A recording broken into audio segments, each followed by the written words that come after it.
Plus de 6 milliards de francs CFA pour booster le développement endogène et les politiques de santé et de population au Burkina Faso. C'est l'appui des partenaires au développement que sont l'Autriche et la France aux efforts du gouvernement burkinabé pour l'atteinte des objectifs en matière de formation professionnelle non formelle et l'amélioration de la santé de la mère et de l'enfant. Les parlementaires du Burkina qui s'organisent pour mieux s'approprier la question de l'eau potable, d'hygiène et d'assainissement. Le tout nouveau réseau des parlementaires constitué à cet effet s'informe sur la prise en charge de cette question auprès des acteurs étatiques et des partenaires du Burkina. Et puis la dynamisation des juridictions de proximité au centre d'une réflexion à Bobo-Dioulasso. L'ambition est de donner à ces structures les moyens de jouer pleinement leur rôle auprès des communautés à la base pour la paix sociale et le développement au Burkina. Ce sont les titres qui seront développés pour vous dans cette édition de l'actualité sur la télévision du Burkina. Bonsoir à tous et merci de votre attention. Plus d'1 milliard de francs CFA pour le financement de la phase 3 du projet éducation et formation pour le développement endogène au Burkina. C'est la contribution de l'Autriche à la formation professionnelle non formelle. L'aide financière de la France au projet d'appui aux politiques de santé et de population, elle s'élève à plus de 5 milliards de francs CFA. Les différentes conventions ont été signées hier à Ouagadougou. Ernest Kambiri. Pour contribuer à l'amélioration de la qualité de la formation professionnelle dans les centres de formation professionnelle non formelle, l'Autriche, à travers son bureau de coordination de la coopération pour le développement, met à la disposition du Burkina Faso plus d'1 milliard 180 millions de francs CFA pour financer la troisième phase du projet éducation et formation pour un développement endogène et fort. C'est juste un début, hein, c'est une manière de gouttes d'eau dans une mer. Mais nous pensons que ça va servir de bons exemples, de bonnes pratiques pour étendre ce système. Convention signée sous forme de subvention entre le ministre de l'économie et des finances et le chef du bureau de coordination de la coopération pour le développement de l'ambassade d'Autriche auprès du Burkina Faso vise à consolider la formation professionnelle dans les écoles satellites et centres d'éducation de base non formels. Et ce qui est très très important, c'est qu'au-delà de cette formation, c'est surtout la possibilité pour ces jeunes de s'installer, donc de devenir autonomes, de créer donc de petites entreprises. Et je pense que ça, c'est vraiment une innovation que le ministère va soutenir fortement. La deuxième convention signée avec la France est relative au financement du projet d'appui aux politiques de santé et de population. Plus de 5 milliards 900 millions de francs CFA sont ainsi mis à la disposition du projet pour améliorer la disponibilité et la qualité de l'offre en matière de santé reproductive. Alors, en s'investissant de la sorte, la France traduit simplement un engagement qui avait été pris au G8 de Muskoka en 2010 et qui avait été annoncé ici en 2011 à la conférence sur la population, un engagement de 100 millions d'euros pour 18 pays. Et pour la première fois aujourd'hui, nous avons l'engagement concret et la matérialisation plutôt concrète de cet engagement avec une part importante pour le Burkina Faso. Au nom du gouvernement burkinabé, le ministre de la Promotion de la Femme et du Genre a souligné que cette subvention va contribuer à améliorer la santé maternelle et infanto-juvénile et sera d'un soutien capital pour le Burkina dans sa dynamique de transition démographique. La question de la maîtrise de la croissance démographique est une question essentielle. Et avec cette contribution, non seulement l'État va pouvoir développer les services en matière de planification familiale, les services en matière de diffusion des méthodes de contraception au niveau des femmes, des jeunes filles, mais aussi l'État va pouvoir promouvoir les droits de la santé sexuelle et reproductive au niveau de ces catégories sociales. Donc c'est une grande bouffée d'oxygène. À travers les médias, il y a un phénomène très très inquiétant d'expansion des grossesses des filles en milieu scolaire et non scolaire. Et il est temps de faire quelque chose. 3 départements ministériels, à savoir le ministère de la promotion de la femme et du genre, le ministère de la santé et le ministère de l'économie et des finances sont impliqués dans la mise en œuvre du projet entièrement financé par l'Agence française de développement. Direction la représentation nationale où le chef du Parlement burkinabé a reçu la visite des énarques QV 2013 de l'École nationale d'administration et de magistrature. La délégation, composée essentiellement des majors et vice-majors de la quarantaine de filières disponibles à l'ENAM, et prendre conseil auprès de l'aîné et parrain de la promotion sortante, le président de l'Assemblée nationale, Sungalo Apollinaire Ouattara. Sougrinoma Ibrahim Ndigma pour le compte-rendu de cette visite. Major ou vice-major de promotion, il fallait porter une de ces casquettes pour faire partie de ce groupe de visiteurs à l'Assemblée nationale. Des têtes bien pleines, bien faites, sorties fraîchement de l'École nationale d'administration et de magistrature ENAM, qui découvrent pour la première fois, en tout cas pour beaucoup, la représentation nationale. Il leur est conté l'histoire de l'institution, ses missions et les grands hommes qui l'ont marqué. C'était un plaisir pour nous d'abord de découvrir l'institution, de savoir un peu comment ça fonctionne en tant que futur fonctionnaire. On a pu savoir comment est composée l'Assemblée nationale et comment l'adoption des lois se passe. Confortablement installés au sein de l'hémicycle, ils sont gratifiés des épinglettes à l'effigie nationale. Les énarques ne sont pas au bout de leur surprise. Voici le maître des lieux, au milieu d'eux, dans une ambiance assez détendue. Quels sont ceux qui veulent député?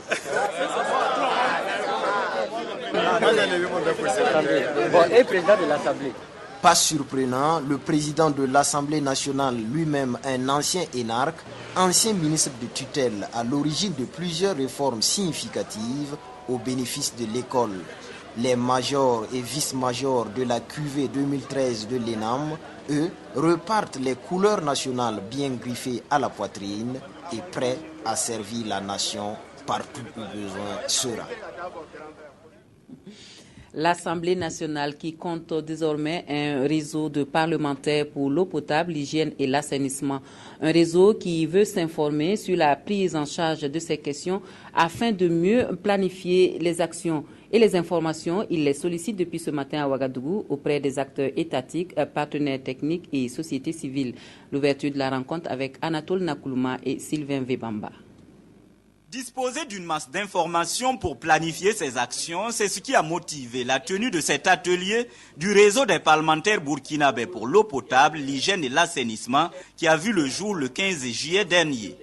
La création de ce réseau est la mise en œuvre d'une recommandation d'une étude conduite en 2012 par l'ONG WaterAid dans le cadre de son partenariat avec la représentation nationale. Le premier domaine, par exemple, c'est le suivi des engagements qui ont été pris par le gouvernement. Le deuxième aspect, c'est le contrôle de l'action du gouvernement. Vous savez, lorsqu'on regarde aujourd'hui la situation de l'eau potable, ne serait-ce que pour prendre cet exemple, il y a encore pas mal de disparités. Nous voyons aussi les parlementaires comme des promoteurs et des promotrices des bonnes pratiques. Et dernier volet, c'est la question du budget. Vous savez, les parlementaires votent le budget et c'est important que de plus en plus, il y ait davantage d'investissements, davantage de budget consacré à ce secteur. Avec des partenaires, les députés membres du REFA ont échangé sur les engagements du Burkina en ce qui concerne l'eau potable, l'hygiène et l'assainissement, différents programmes exécutés dans notre pays en la matière et partagé des informations sur le Forum mondial de l'eau et le pré-forum de Ouagadougou sur une étude de la Commission du développement économique et de l'environnement CODE. Le député a un rôle à jouer. Donc ce n'est pas seulement, c'est vrai qu'il vote les lois, mais il doit également exercer son rôle de contrôle sur l'action gouvernementale. Et nous voulons l'exercer au mieux. Donc il nous faut d'abord connaître de quoi ça retourne et c'est pourquoi nous avons donc initié cet atelier avec l'ensemble des partenaires qui interviennent dans ces secteurs-là pour que nous puissions avoir la meilleure cartographie possible et voir qu'est-ce que nous pouvons faire. Il est attendu des députés non seulement la capacité de mobiliser les populations et de les amener à adhérer aux programmes et actions élaborés, mais aussi d'user de leurs prérogatives constitutionnelles pour asseoir une législation propice à cette lutte. Comment faire des juridictions de proximité au Burkina Faso de véritables instruments pour la paix sociale et le développement? C'est la réponse à cette question que les acteurs de la justice burkinabé cherchent à Bobo Dioulasso. Il faut d'abord passer en revue les tribunaux départementaux et d'arrondissement pour en déceler les insuffisances que l'on travaillera à corriger. C'est à cet exercice que sont conviés les procureurs généraux près les cours d'appel de Ouagadougou et de Bobo Dioulasso, Assia Hadi Sandamba. Dans un contexte de construction d'une démocratie capable de booster le développement équitable du pays, la promotion d'une justice crédible et accessible à tous s'avère nécessaire. C'est dans cette vision que s'inscrit le présent atelier. Un atelier au cours duquel les participants devraient se pencher sur la dynamisation des juridictions de proximité que sont les tribunaux départementaux et ceux d'arrondissement.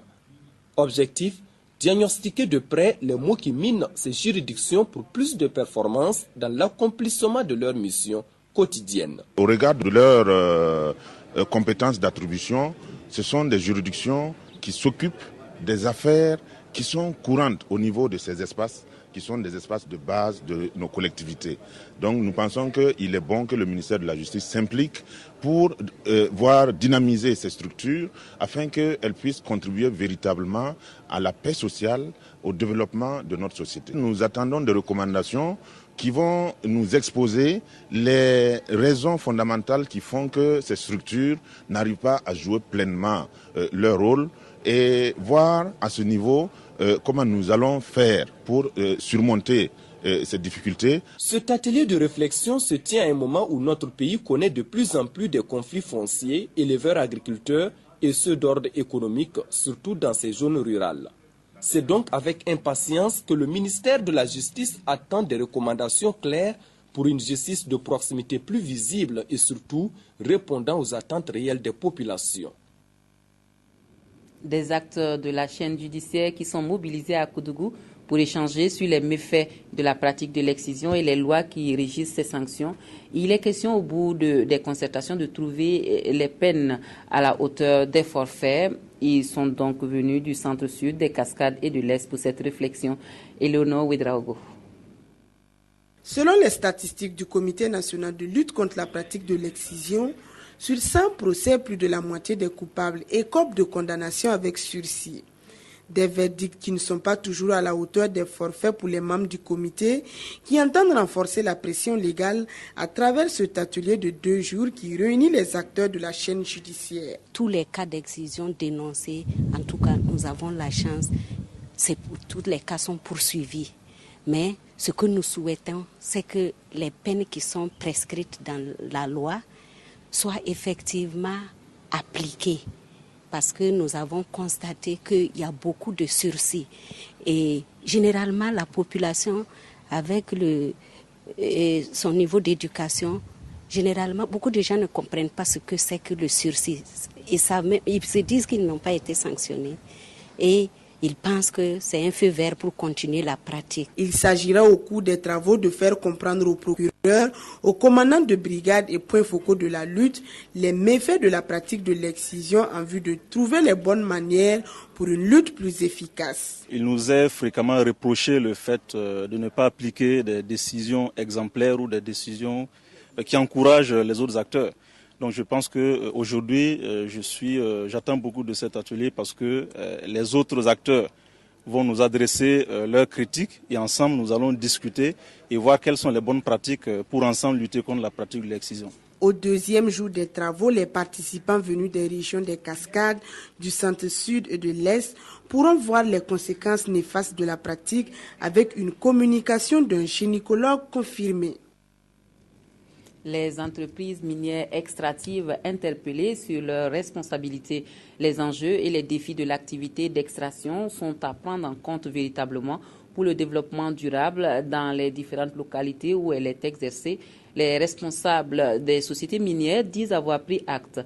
C'est l'ONG Diaconia et le réseau Afrique Jeunesse qui sont les chefs de cette sensibilisation. Oswald Gaïtan, Segeda Nyarkiteda. Au forum de Ouagadougou, l'ONG Diaconia, le réseau Africa Jeunesse et leurs partenaires de la société civile ont souhaité une meilleure gestion des ressources minières au Burkina Faso.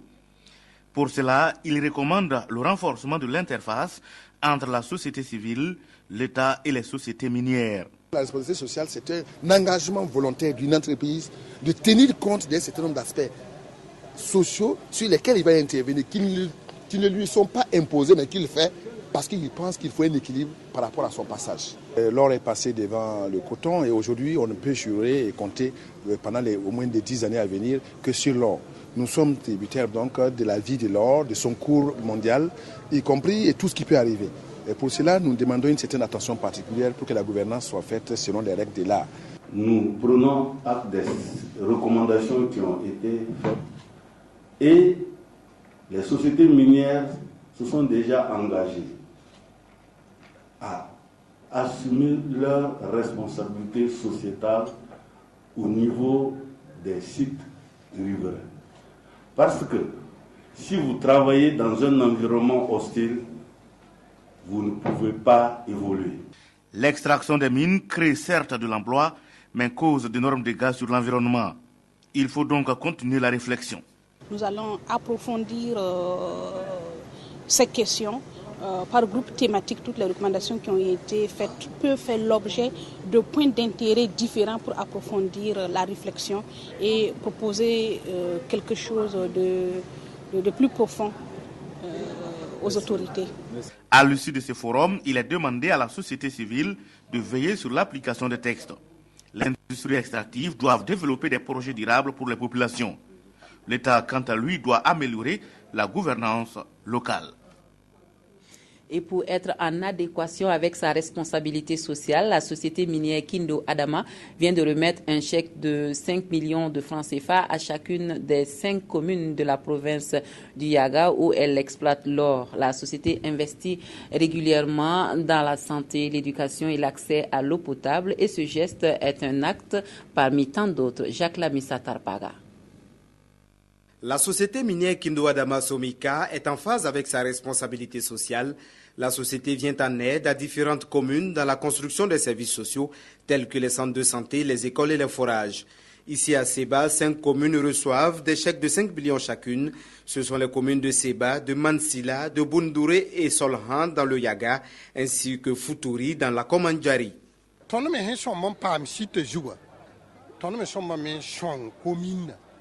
Commune de développement qui est tauré. Ton pas tout le monde développe zaman génie.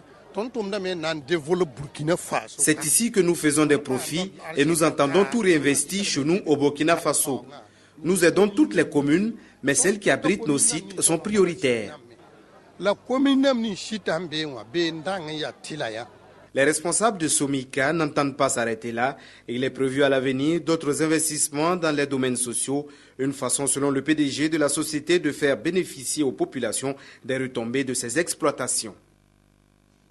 Tout autre chose à présent, le nouveau plan stratégique du Fonds national de la recherche et de l'innovation pour le développement est connu. Un plan qui recommande le respect de la résolution de l'Union africaine et de la CEDEAO qui est de consacrer 1% du PIB à la recherche. C'est à Koudougou que les échanges ont eu lieu. Éléonore Ouedraogo. Relever le niveau de financement de la recherche et l'innovation au Burkina Faso en y consacrant 1% du produit intérieur brut. Une recommandation pertinente pour une place importante de l'innovation et de la recherche. C'est une résolution de l'Union africaine et de la CEDEAO que les participants à l'atelier national de validation du plan stratégique du Fonds national de la recherche et de l'innovation pour le développement FONRID entendent exploiter pour la finalisation de la stratégie. Nos États ont compris que le développement de la science et de la technologie peut contribuer efficacement au développement socio-économique. Donc c'est pour ça que nous recommandons encore une fois aux plus hautes autorités de ce pays de bien vouloir appliquer cette recommandation. Si elle est mise en œuvre, ça permettra de financer efficacement tout ce que nous avons défini comme priorité de recherche à travers ce plan stratégique. Le FONRID a invité en effet les diverses parties prenantes de la recherche et de l'innovation à un atelier de 2 jours en vue de reformuler et de fusionner certaines thématiques du plan stratégique. Nous avions des orientations stratégiques comme la santé, des orientations stratégiques comme l'agriculture, l'agro-silvopastoralisme, mais aussi l'éducation, la santé, la bonne gouvernance, etc. Donc nous avons contribué à définir les thématiques prioritaires et s'il y a les moyens de financer ces thématiques en les mettant en œuvre, on pourra lever les contraintes de développement. Le plan, une fois adopté, fera l'objet d'échanges au sein du comité de pilotage du FONRID avant d'être examiné par les députés à l'Assemblée nationale. La Caisse nationale de sécurité sociale, pour jouer pleinement son rôle auprès des travailleurs pour le respect de leurs droits en matière de protection sociale, doit d'abord se faire connaître davantage. La campagne de communication initiée dans ce sens a démarré à Bobo Dioulasso le 12 juillet dernier et c'est Karim Sissé qui nous en parle. Établissement public de prévoyance sociale créé depuis 1955, la Caisse nationale de sécurité sociale CNSS demeure peu ou pas du tout connue de nombreux partenaires sociaux. De l'avis des premiers responsables de la CNSS, la plupart des assurés ignorent leurs droits et obligations à l'égard de la Caisse. Pour combler ce déficit d'information, une campagne de sensibilisation sur la CNSS a été entreprise. Pour les travailleurs du secteur privé, ils bénéficient de la sécurité sociale offerte par la Caisse nationale de sécurité sociale. Malheureusement, dans la pratique, les cotisations sociales ne rentrent pas régulièrement. Beaucoup d'employeurs ne versent pas, ne prélèvent pas non plus les cotisations sociales au profit de la Caisse. De telle sorte que beaucoup de travailleurs se trouvent privés de cette protection sociale qui est tout de même garantie par la Constitution. Au cours de ce cadre d'échange, il sera question de faire une présentation de la CNSS, son statut juridique, les types de prestations servies, les bénéficiaires et les conditions d'octroi. Il y a des prestations au niveau de la famille, c'est ce qu'on va appeler allocation familiale et autres. Ensuite, il y a les prestations lorsque le travailleur est victime d'un accident de travail. Ensuite, il y a les prestations lorsque vous avez terminé votre activité salariée, c'est-à-dire lorsque vous atteignez la limite d'âge.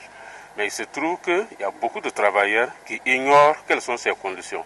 Après Bobo Dioulasso, les premiers responsables de la CNSS déposeront leurs valises à Ouéguia dans le but de porter l'information sur leur structure aux assurés sociaux de cette ville.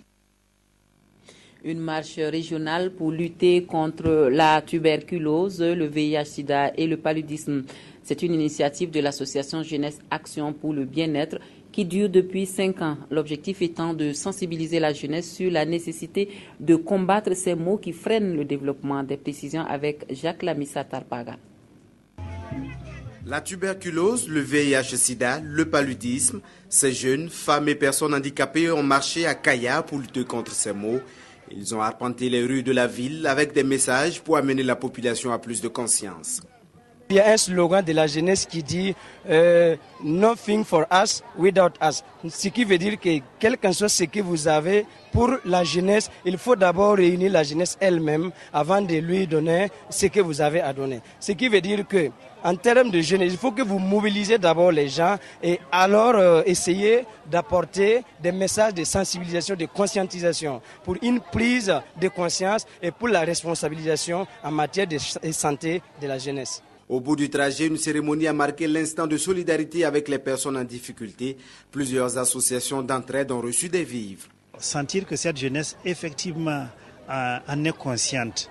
Non seulement en est consciente, mais se décide à dire oui, je vais mobiliser tout ce que j'ai comme ressources, comme force vive, pour qu'ensemble nous en prenions conscience et que nous disions non, nous n'en voulons plus. Je pense que c'est admirable et moi, évidemment, en tant qu'élu, n'est-ce pas? Je pense que ma place est à leur côté et c'est pourquoi je me suis senti dans le devoir de venir à cette marche et de les soutenir. La jeunesse de la région du Centre-Nord a voulu également être reconnaissant vis-à-vis de certains aînés. L'association Jeunesse Action pour le bien-être qui a initié la marche pour la 5e fois en 5 ans a remis des attestations de reconnaissance aux personnes qui œuvrent à leur côté. Et puis cette série de formations aux nouvelles technologies initiée par le lycée professionnel du centre au profit des enseignants L'appui de la coopération luxembourgeoise est à saluer dans cette initiative qui a permis par ricochet la réhabilitation de quelques salles de l'établissement, le lancement de l'activité avec Pélagie Savadogo. Précédemment collège d'enseignement technique de Ouagadougou CTO, le lycée professionnel de la région du centre souffre depuis quelques années d'un manque crucial d'infrastructures lié à la vétusté des bâtiments. Sur 28 salles de classe au total, seulement 13 étaient en bon état. Grâce au soutien de la coopération luxembourgeoise, l'établissement retrouve de plus en plus son cadre d'antan.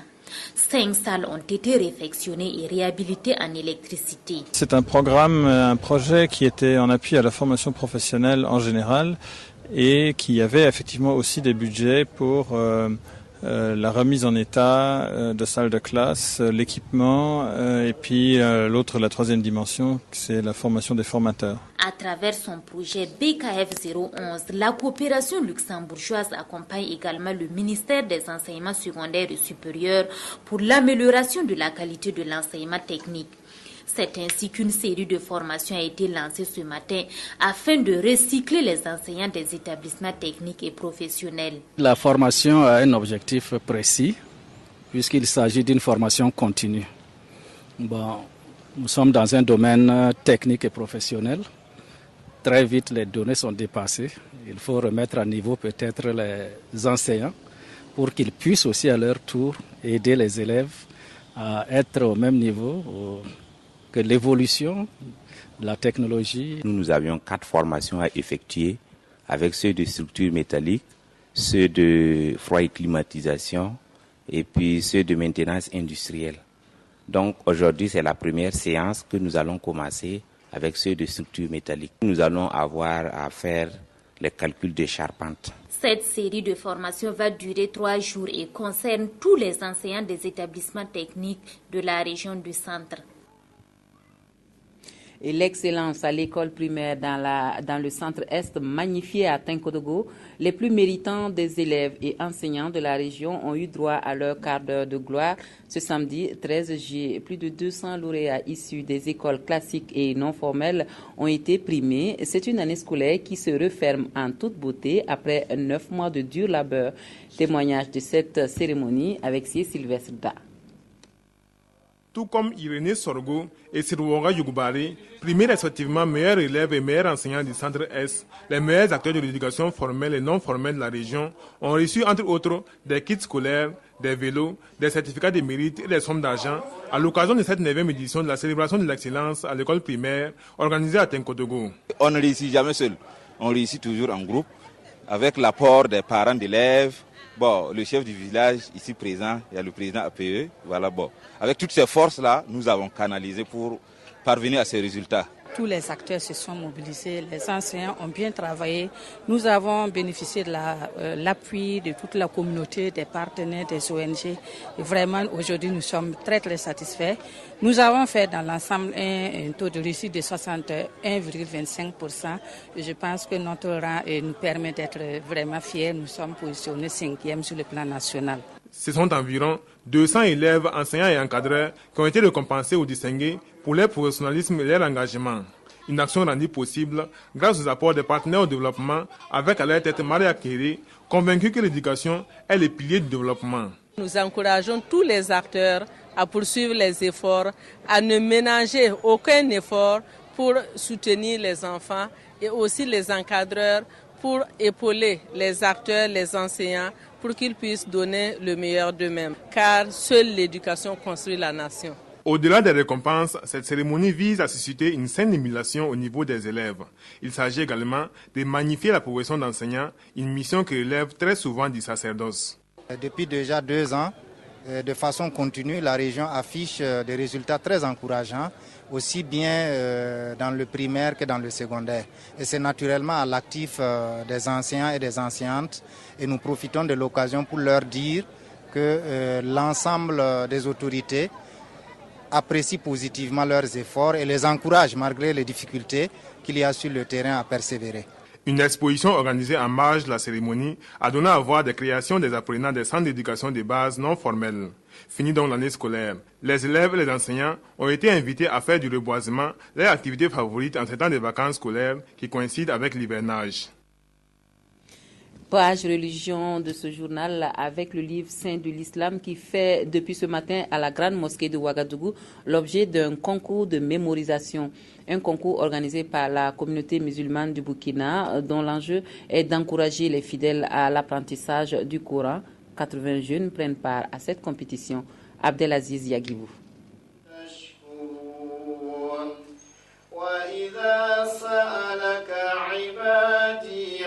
Selon les préceptes de l'islam, elle rappelle aux croyants la grandeur et la magnificence d'Allah. Elle, c'est la lecture du Saint-Coran.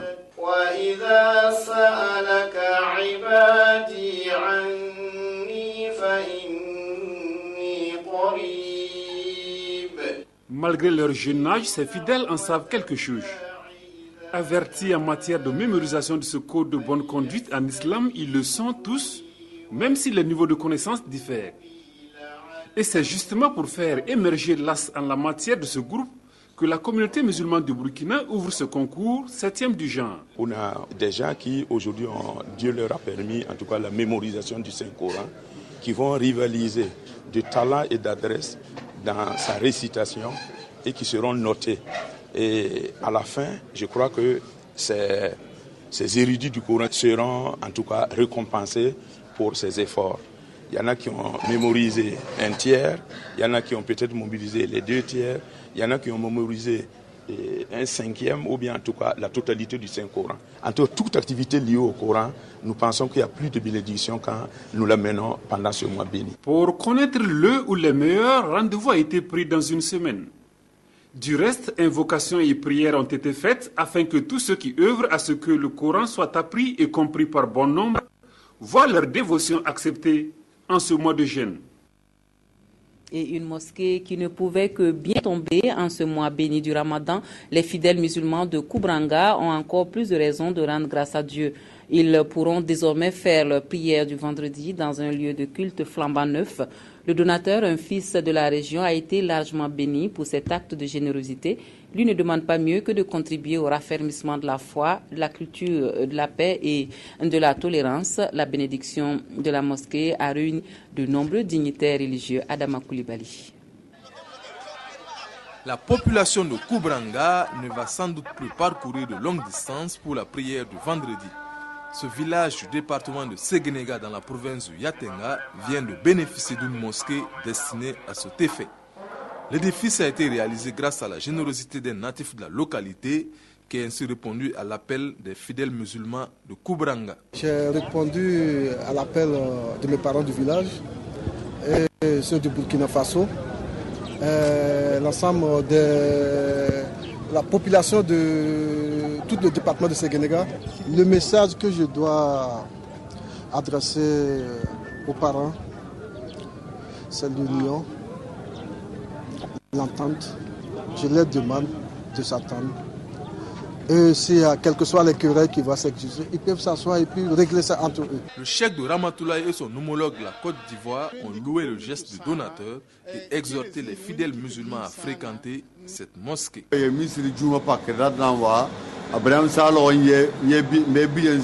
remercions Ibrahim Salogo pour le don de cette mosquée. Nous invitons les habitants du village à bien fréquenter ce lieu de culte pour affermir leur foi. Que la paix règne dans le monde entier. Outre la mosquée, le donateur nourrit d'autres ambitions telles que la réalisation d'un forage et bien d'autres infrastructures sociales au profit des populations de Koubranga. Les clubs Rotary de la ville de Ouagadougou renouvellent leurs équipes dirigeantes. Les 4 nouveaux présidents ont décliné leurs ambitions pour le mandat qu'ils devront conduire. La collaboration sera le maître mot pour relever les défis de ce club service. Amadou Marcel Tos et Sylvestre Da. La roue du Rotary a tourné ce samedi 13 juillet. À l'entame de cette année rotarienne, de nouvelles équipes s'installent à la tête des clubs Rotary Ouagadougou Doyen, Arc-en-Ciel, Millennium et Élite. Ce sont respectivement Bakary Koné, Sylvain Bonkongu, Mohamed Bila et Fatou Ouattara qui vont assurer la charge de ces clubs. Nous ferons en sorte que les Rotariens puissent contribuer pour que la Fondation puisse donner plus de moyens pour mener les différentes activités. Et nous ferons en sorte également pour que, au niveau que nous puissions contribuer à la lutte contre le polio. Comme vous le savez, l'éradication de la poliomyélite est une des priorités du Rotary. Alors en tant que jeune club, nous travaillerons cette année à renforcer davantage les liens entre les clubs, ce qui est essentiel pour pouvoir mener des actions ensemble. Donc notre priorité se portera aussi sur l'effectif parce que nous avons besoin d'atteindre un nombre, on s'est fixé un objectif parce qu'on a commencé l'année dernière mais il y a des amis qui nous ont quittés en cours de mandat et il est important qu'on copte d'autres nouveaux membres. La ville de Ouagadougou abrite au total 6 clubs Rotary. À l'occasion de cette cérémonie de passation de charges, ils se sont engagés à faire du thème de l'année « Agir avec le Rotary, changer des vies » une réalité. Les Rotariens et Rotariennes entendent aussi soutenir les projets associatifs, les personnes démunies et la promotion de Burkina Faso. Et pour terminer, les tisseuses de l'association Tegawende du secteur 6 de Ouagadougou veulent désormais conquérir les marchés extérieurs. Leur savoir-faire reconnu au plan national, cela donne des ailes à ces artisans du coton traditionnel burkinabé pour se donner de nouveaux paris. C'est la deuxième fois que l'association propose un cadre de valorisation de ces produits que je vous propose de découvrir donc dans ce reportage de Moussaki et Yolande Lompo. 72 heures, c'est le temps que les femmes du secteur 17 de Ouagadougou se sont données pour la promotion et la valorisation de leur savoir-faire en matière de tissage. Mais au-delà, ces tisseuses veulent renforcer leur capacité organisationnelle en vue de rendre visibles les produits de leur métier sur les marchés nationaux et internationaux. L'objectif était d'appeler tous les Burkinabés à s'intéresser à la valorisation du faso d'Amfani, à s'intéresser aux produits de l'association des tisseuses Tegawende. Bon, en tout cas, après les 72 heures, nous avons remarqué que les gens sont venus nombreux nous visiter. Et en tout cas, nous avons senti, une appréciation de la part de la population sur nos activités et cela nous réjouit beaucoup. Défilés et expositions ventes ont rythmé la cérémonie de clôture des activités de l'association des tisseuses de Tegawende. Et pour le parrain, ces femmes font la promotion de l'identité culturelle du Burkina. Je suis là pour encourager nos femmes, nos mamans, par rapport au travail de qualité qu'elles font chaque jour pour améliorer leurs conditions de vie et améliorer les conditions de vie des Burkinabés. Vous savez, quand un Burkinabé arrive à améliorer ses conditions, c'est tout le Burkina qui gagne. Cette deuxième édition a été placée sous le thème « Promouvoir le tissage en tant qu'activité économique ». La clôture des activités a été une occasion pour les tisseuses de soumettre des doléances afin de répondre aux exigences de la clientèle. Voilà, c'est tout pour ce journal. Merci à vous de nous avoir suivis. Très bonne soirée à tous et à toutes sur la télévision du Burkina. À demain.